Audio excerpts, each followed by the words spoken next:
Вот посмотрите, какую находку я вчера нашла. Масло масляное, ну вот нашла, видите, елка. Я посмотрела ее срез, она спилена. Кем, когда спилена, но валялась чисто под елкой. И вот у нее даже иголочки осыпаются. Но я не знаю, насколько она жизнеспособная. Давно ли ее срезали? Может быть, с самого Нового года? Неужели с самого Нового года ее срезали? И она все еще зеленая. Вы знаете, у меня есть мечта. Вот у нее сыпятся иголочки вниз. Вот, у меня есть мечта вырастить елочку. Ну, сначала на подоконнике, а потом уже и, возможно, вот, высадить ее в палисадник или подарить кому-нибудь. Но очень хочется, чтобы она выросла и, может быть, постояла на подоконнике, порадовала нас. Но вот вижу, иголки осыпаются, ну, веточки гибкие. Вот.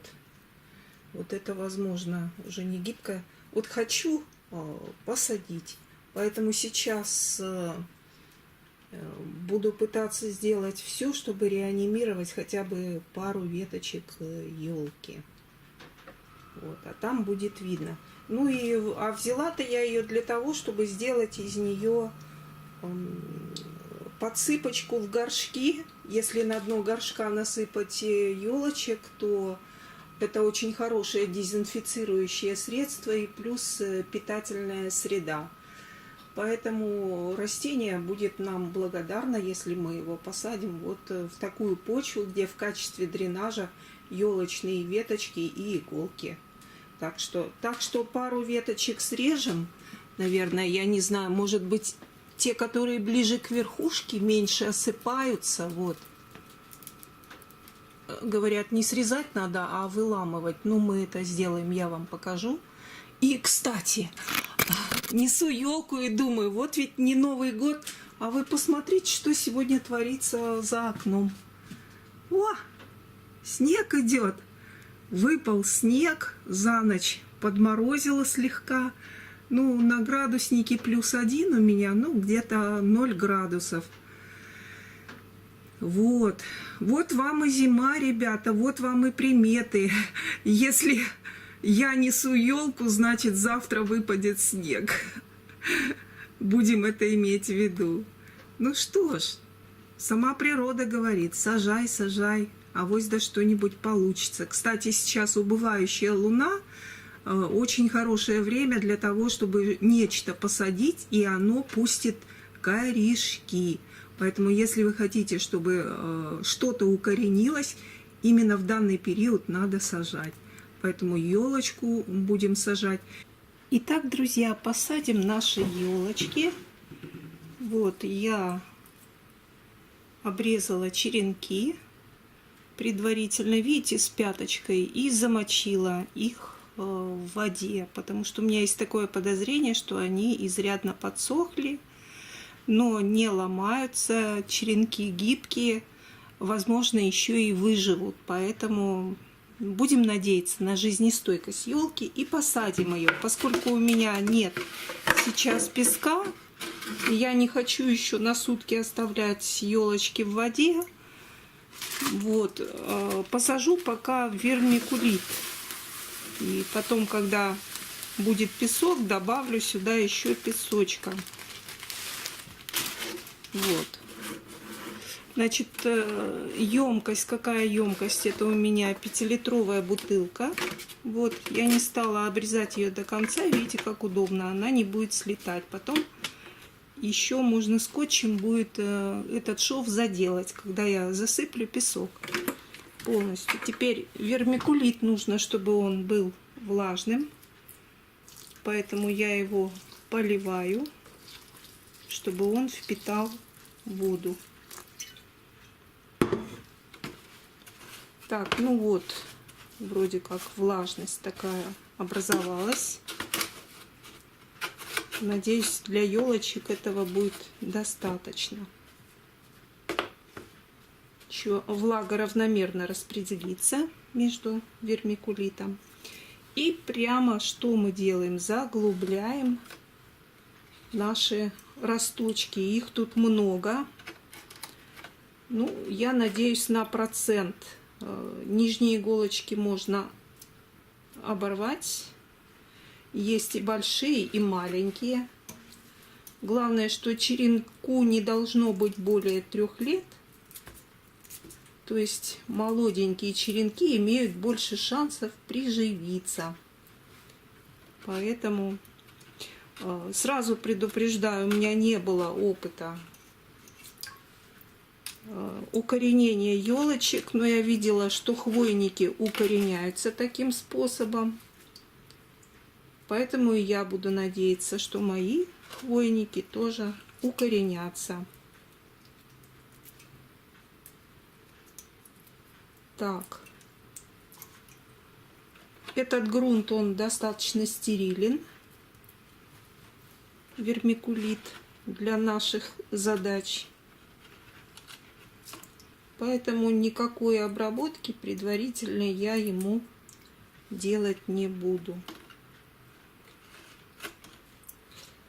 Конечно, должно будет пройти достаточное количество времени, чтобы увидеть результаты моей посадки.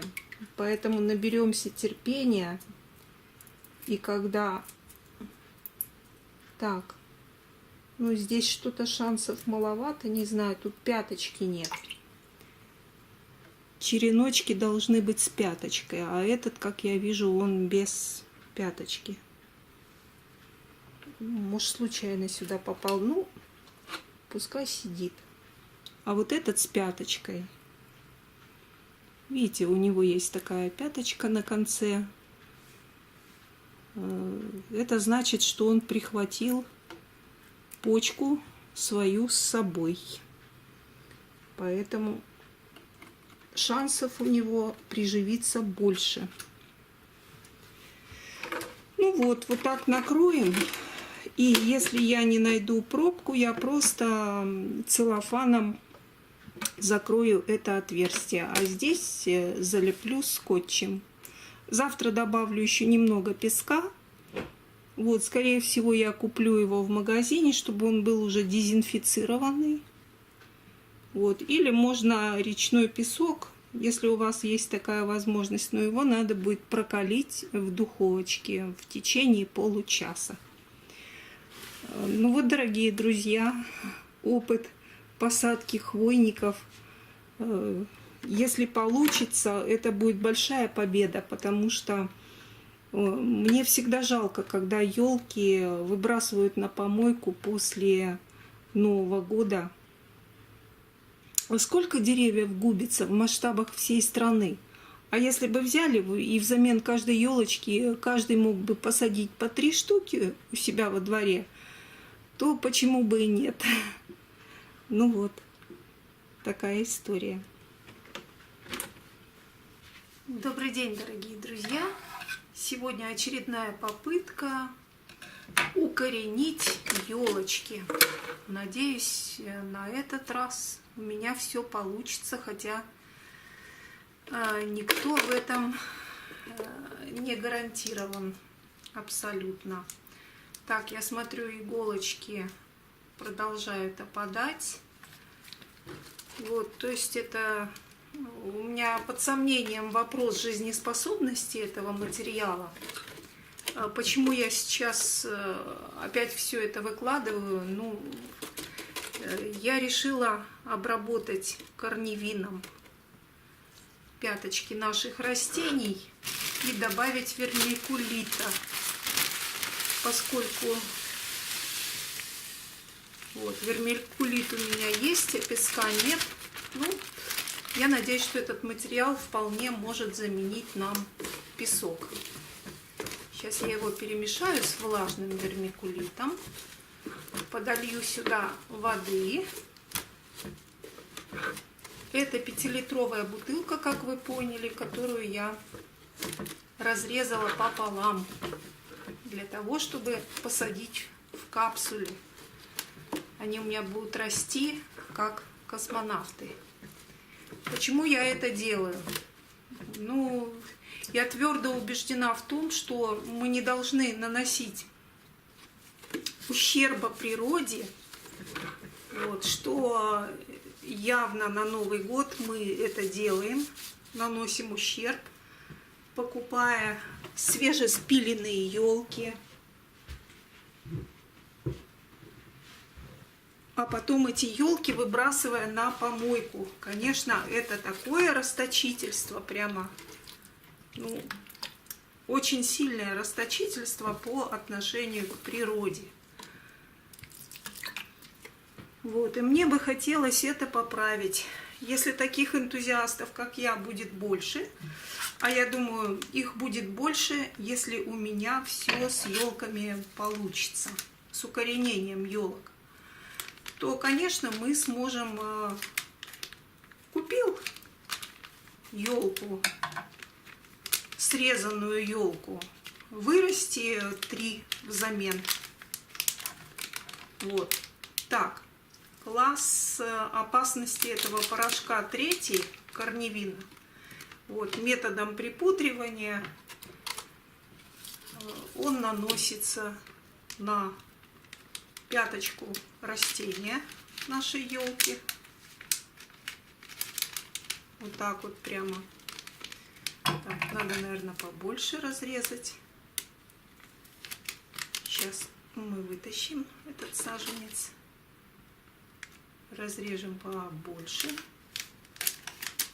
Методом припудривания наносится на ножку растения. Вот оно будет укореняться. Вот, видите? И после этого, только после этого мы уже погружаем в землю на нужную нам глубину. Значит, слой вермикулита у меня здесь где-то примерно 12 сантиметров высотой. Вот, иголочки с нижней части ветки можно удалить, чтобы они не загнивали. Вот таким образом. И я надеюсь, что природа возьмет свое, что природа не махнула рукой на свои питомцы, вот, которые у меня здесь, и она возьмет свое, и веточки выпустят корешки. Вообще же моя мама говорит, что укоренить можно все, что угодно. Любой черешок может потенциально стать взрослым растением. Главное, правильно его с ним обойтись. Так что, ну что нужно для того, чтобы елочки выросли? Влажная среда и не должно быть высокой температуры. То есть температура до плюс 18 градусов, ну где-то градусов 12-17 будет оптимальной. И поскольку у нас скоро выключат отопление, то как раз на лоджии эта температура и будет обеспечена. И вот, друзья мои, если вы с чем-то тут не согласны, что-то я делаю не так, пожалуйста, оставьте комментарии, я вам буду за них очень благодарна. Вот эту веточку я нашла возле растущих елок. Ее кто-то спилил и там бросил, а может после Нового года эту веточку принесли. Может быть. И положили рядом с елкой, не знаю с какой целью. По крайней мере, я вижу, что она не первой свежести, эта веточка. Но я все равно надеюсь, что часть хотя бы из этого материала укоренится. Теперь что нам надо? Нам надо накрыть. Все это здесь достаточная уже влажность. У меня еще есть мох спагнум. Я думаю, он не помешает. Он препятствует заболеваемости, то есть будет дезинфицировать это пространство, а потом елочки, под ними же растет мох, естественным образом растет, значит, и этот мох здесь будет как нельзя кстати. Он поможет обеспечить определенную влажность без загнивания, хотя вермикулит это тоже благодарный материал, чтобы отдавать влагу именно тогда, когда воздух начинает подсыхать. Так что вот, мы сюда еще и мха положим, для того, чтобы была максимально комфортная среда для укоренения наших черенков. Вот, ну я надеюсь, растите, мои дорогие друзья. Я надеюсь, вам тут будет хорошо. Накрываем. Крышечка, если надо будет проветрить, мы всегда можем ее снять. Вот. И нам осталось только вот этот наш шов более надежно заизолировать при помощи скотча, чтобы здесь не было излишней вентиляции. Нам нужна влажная среда вот в этом месте. И сейчас мы эту среду организуем.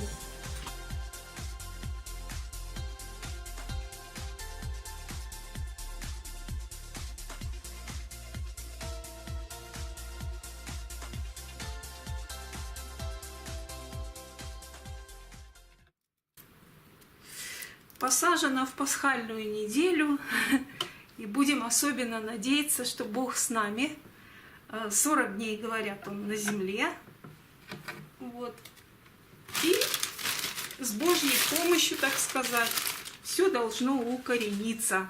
В любом случае, результаты этого эксперимента я вам потом доложу. Ну, наверное, это пройдет не менее чем месяц, 2, 3, а то и 3 для укоренения черенков.